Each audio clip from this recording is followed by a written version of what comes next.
তোমরা তো জানো না কখন তোমরা মরবা। শোনো, তুমি অপরাধ করিও যদি তোমার মনে হয় আল্লাহ তোমাকে দেখে না, তখন করিও। তুমি অপরাধ করিও যদি তোমার মনে হয় আল্লাহ তোমাকে জিজ্ঞেস করবে না, তুমি নিশ্চিত বেঁচে যাবা। তুমি অপরাধ করিও যদি তোমার মনে হয় যে আল্লাহ তোমার জন্য জাহান্নাম নির্ধারণ করবে, আর তুমি আল্লাহকে বলবা আল্লাহ আপনি বললেই হবে নাকি আমি জাহান্নামে যাব।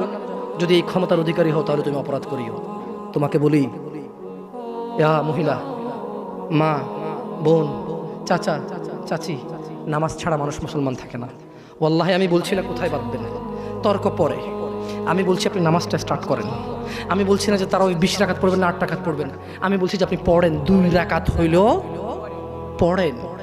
আমি বলছি যে আপনি ঈশান নামাজ 15 রাকাত দরকার নেই, আপনি শুধু 4 পড়েন। আমি কি বলছি সুন্নত বাদ দিতে?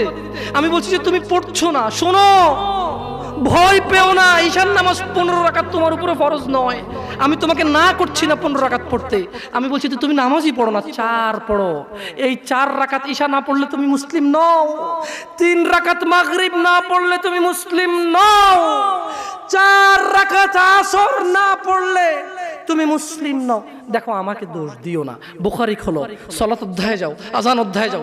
আল্লাহর নবী বলেছে তারা ওরা কাফির, ওরা মুশরিক, ওদের আর আমি মুহাম্মদুর রাসূলুল্লাহ সাল্লাল্লাহু আলাইহি ওয়াসাল্লামের উম্মতের মধ্যে পার্থক্য হচ্ছে নামাজ।